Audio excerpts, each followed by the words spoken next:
Hey, this is Steven from LegitTechTutorials, and I'd like to welcome you to my intermediate Unity5 tutorial series. So this is the Zombie Alamo game that will be released when finished to the app markets. Today we're going to be doing some basic stuff. We're just going to be doing setting up the character movements. So we are in Unity, and what we're going to do is we are going to be using C# and also Visual Studio. So I'll show you guys how to set that up in a second. So since this is going to be released, I'm not currently sure if I'm going to have this on my Dropbox for public viewing.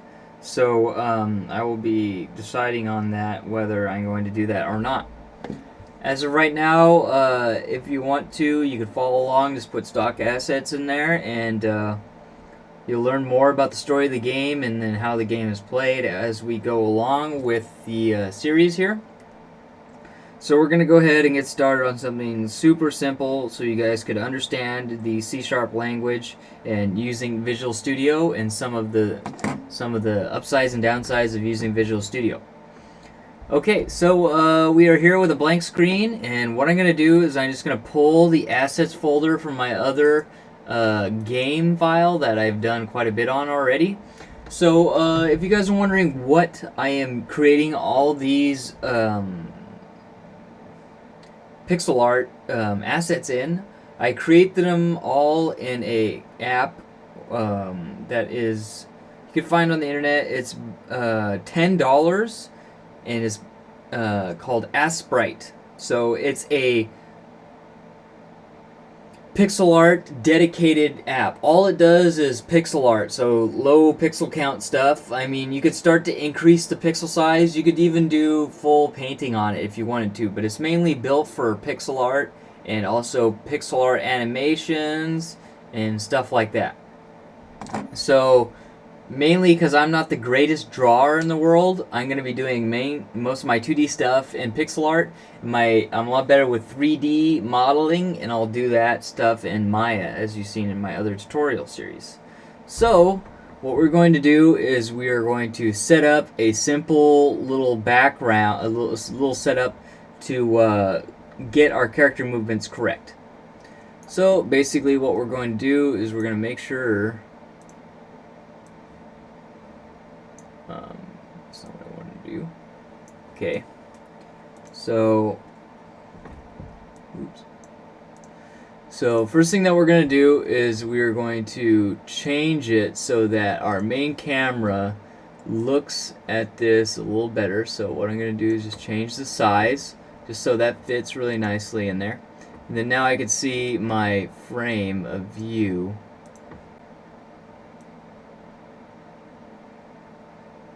You see I'm changing the size, and I'm just going to set him up a little higher. Okay, then what I'm going to do is I'm going to rename this ground 1, and then I'm going to duplicate this a couple times. And I'm just going to tile them like that. So I guess I didn't really need the ground 1, but you know. That goes, and that's good enough. And then what we're gonna do is I'm going to first move this guy up, and then I'm gonna create the groundskeeper, which is our main player. So we're gonna rename this to player, and then I'm gonna move this. I'm gonna keep it there, and I'm gonna move this guy up and over. So right now it's really not very well. That's what I'm looking for. It's not very well sized compared to my other game, but that's fine for right now.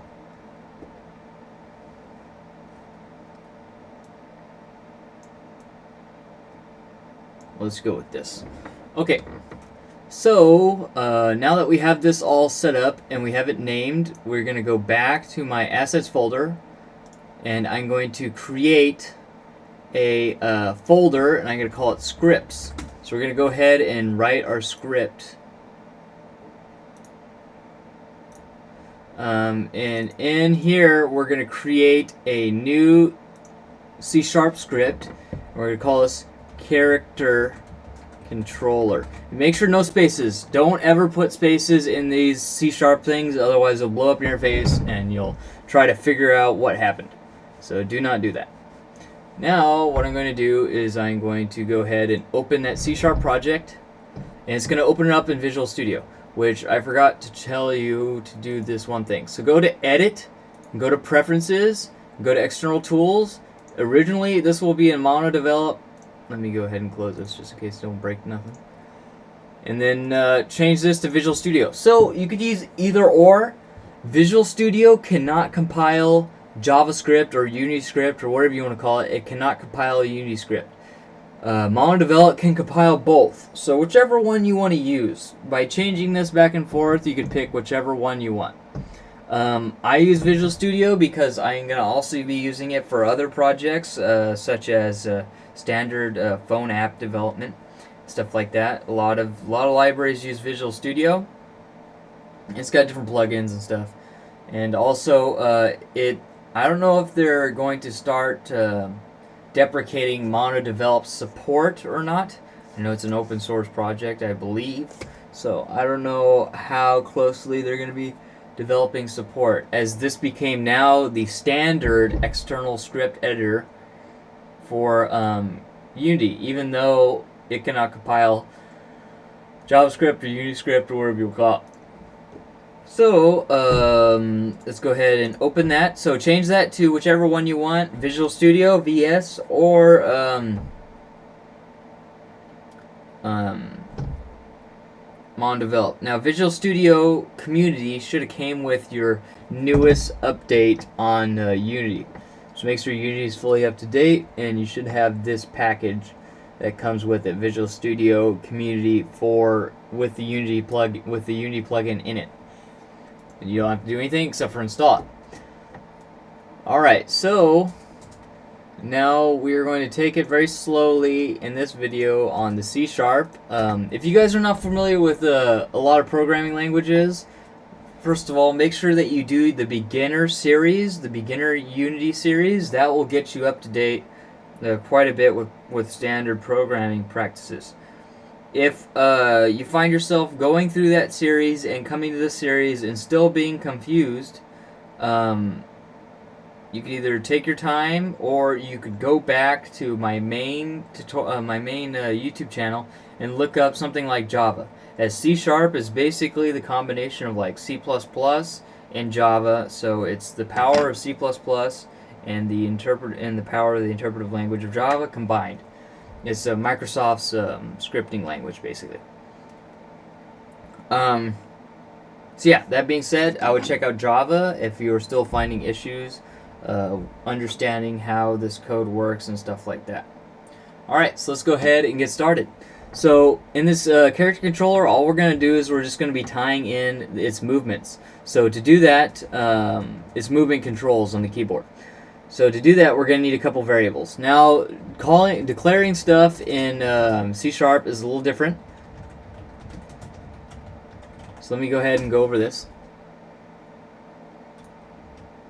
So basically what you do is you have to say public, otherwise it's standard private in C#. So we're going to say public, which means we can access it from anywhere, and of type transform character. Now if you're familiar with my previous series in JavaScript or Uniscript, whatever you want to call it, it used to be var, and then it was the name, so in this case character, and then of type transform, and then just like that. So this is the difference between, obviously it's going to give you red because Visual Studio does not know Uniscript. So it's going to give you errors. So this is how we do it in C#. This is the correct way for C#, and then this is the correct way for Uniscript. So we're now going to be using it this way instead of this way. I particularly like this way a lot better than Uniscript's style, but that's how it goes. Alright, so we're also going to need a Rigidbody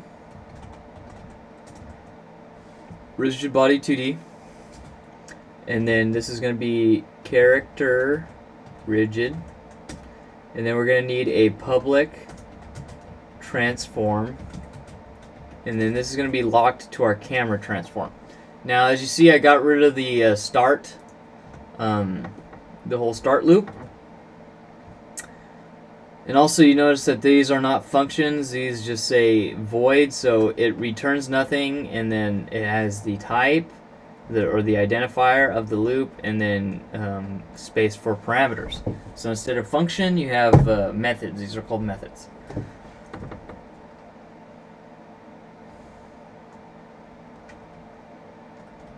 So I'm just going to say public. Okay. Basically, what I'm going to do, just like our previous game, in most games, you're going to be locking the camera onto your character's position. So basically, it depends on the game you want to do. Some games, maybe even this one I might, have it do some, tricky, like,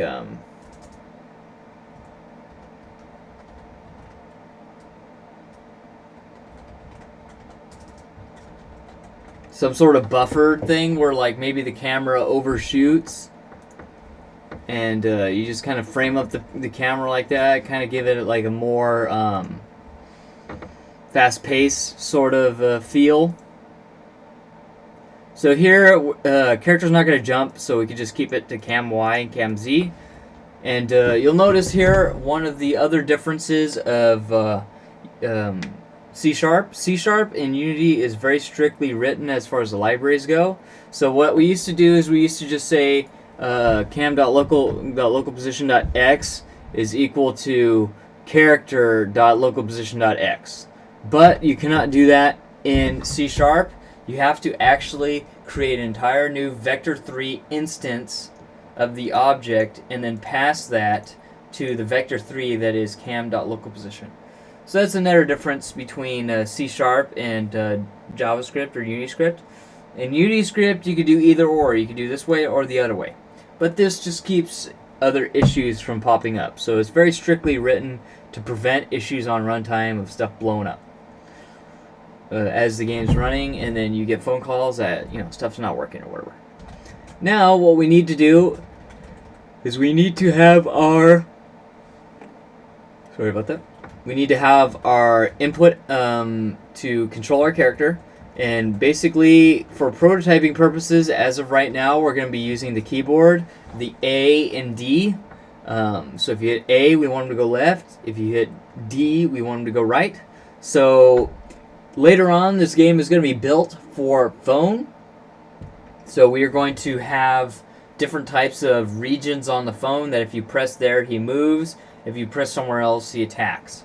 So this is just for prototyping purposes on the computer, because it just helps us, check things out. But later we will be adding a different sort of system. All right, so this is another method that you guys will not be familiar with. On our previous one, we just did it like this, but on this one, we want to. It's kind of our add style, and the other one we didn't have any sort of. Actually, we might have. I think I added force for the jump. So on this one, it's very similar. So this one, we want to have sort of that play style where your character has some weight, and because on this one we can move left and right. When you're moving left really fast and you want to move right, he needs to slow all the way down and then change direction. So it gets a little bit more fast pace kind of game going, right? Also, another thing that we're going to need for this is we're going to need our character move constant. So this is 1F. So basically what 1F means is that it's a float. So this is declaring that it's a float. So float, float. Because in C#, all these variables that go in here most of the time are floats. And they're not doubles or not ints, they're floats. So you just have to declare that as a float instead of a double, just to keep any errors from coming back and that you have to change. So because we're moving left in the Since we're moving left here, if you notice, I go player and I'm moving left, moving to the negative, he moves left. So when I hit left, or in this case A, I want him to go into the negative. So I'm gonna take my character move and multiply it by negative, and then I'm gonna do the standard time, delta time, and then I don't want him to go anywhere on the Y. Now, there are a couple different, as you see here, a couple different parameters for the force mode 2, force mode 2D, and our standard force mode 2D that we're going to do is impulse. So impulse is like hitting a basketball, you just punch it really quick and then it flies away. Another type of other thing is just like constant force, and that's like pushing up a box up a hill. Like if you just pushed it and then let go, it would come back and run you over, right? Because of gravity. In this case, we want it like the basketball. We're just going to hit it really quick and then let go. So that means that in order to continuously go, because our game's going to have linear drag, if you hit left and then you let go, your character will slide to a stop. So in order to continuously be going to the left, you have to hold down the key.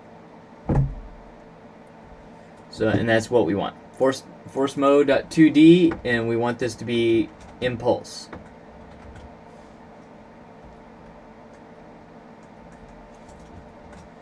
And you saw those other ones pop up there. Okay. And basically we're going to create another one, so we're going to just copy and paste this straight over.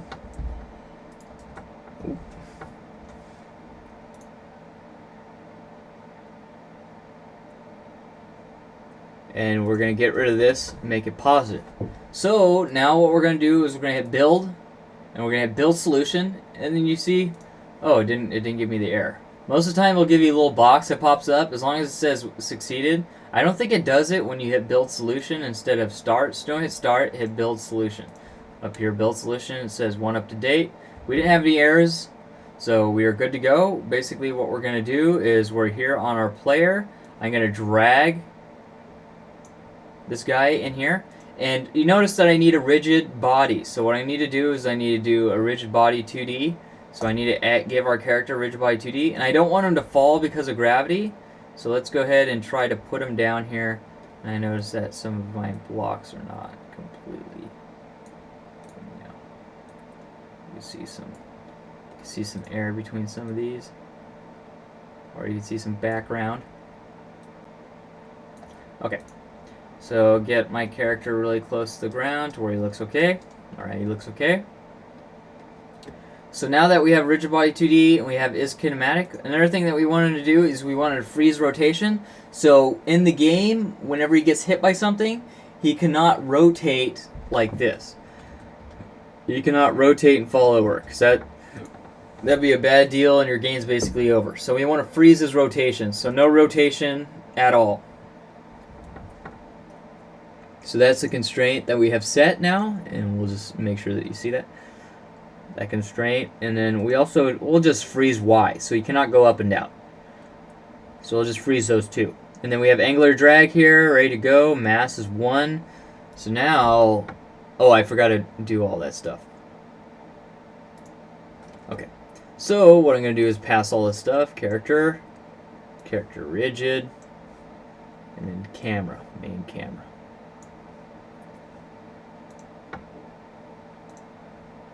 X, Y, stuff's good to go.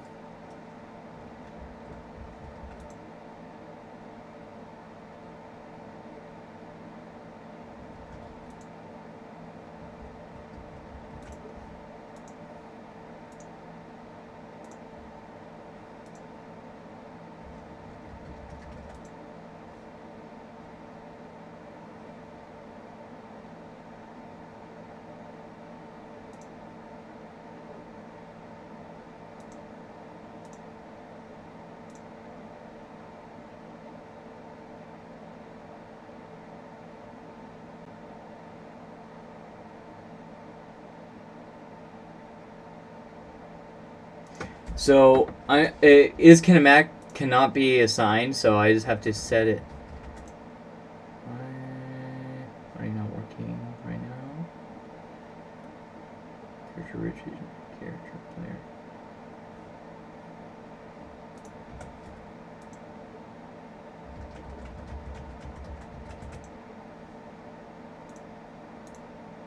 Must have messed something up.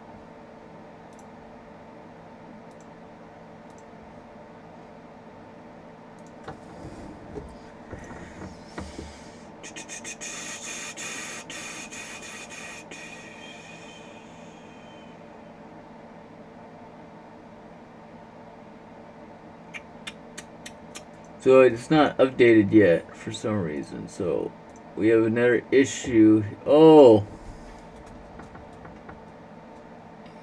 that's why. It's basically canceling itself out. A-D-E. It's D's too. Yes. Ah. Okay, one successful. Wow, that was quick.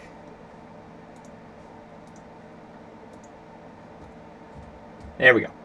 So you see that because his character move is so fast and his linear drag is so low that he just kind of goes out there hella fast. So let's do like 96. So you'll see here that like he still takes a while to slide. So that ratio has to be pretty good. On my other one, I found that 0.1 is pretty good. Can't remember what the linear drag was. You see here, I let go. Linear drag is still pretty bad.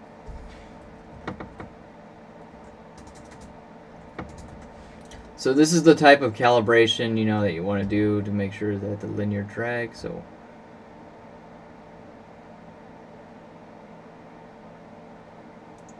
it's a little bit better, I guess.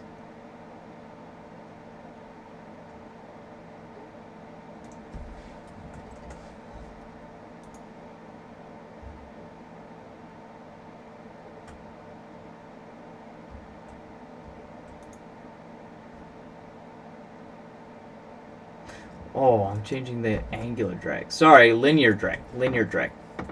That's what you need to change. So now he's probably not going to move. Yeah, he's not going to move at all. Linear drag. Not angular drag. We're going to have no rotation here, so you don't need to have that type of thing.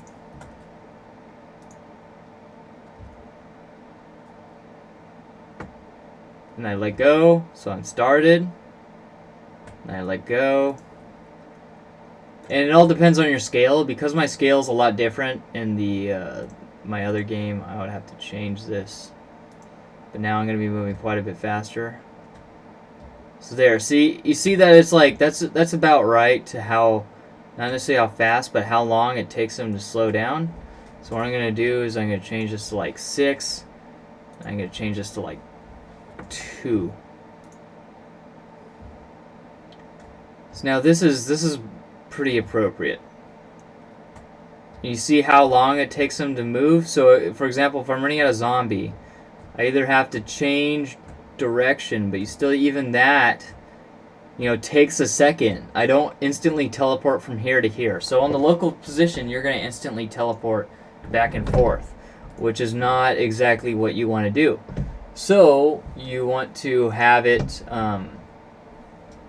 you know, stop, and just that kind of like the slide stop just gives it a little bit more of a kind of a quicker game feel. Alright, so that's basically all I wanted to go over in this video. I know, very short. I just wanted to get you guys acquainted with the C# programming language. So you see, very simple, very strictly written though, so you have to be very careful, but because it'll pay off because you are very careful. It is a super powerful language, and a lot of things are written in it, so it's very helpful to learn it yourself, because you could even write, you know, Windows apps the more you learn it, and the more, well, not necessarily you learn about it, it's just kind of the more you used to it you get. So this is basically it for this video. This has been Steven from LegitTechTutorials, and I'd like to thank you guys for watching. If you like this video, please subscribe for more videos like it in this series and other series as well. I hope that you guys stick around for the rest of this series, where we're going to finish this game and then eventually publish it to the App Store. Alright, thank you guys for watching. Take it easy. Peace. Have a good day.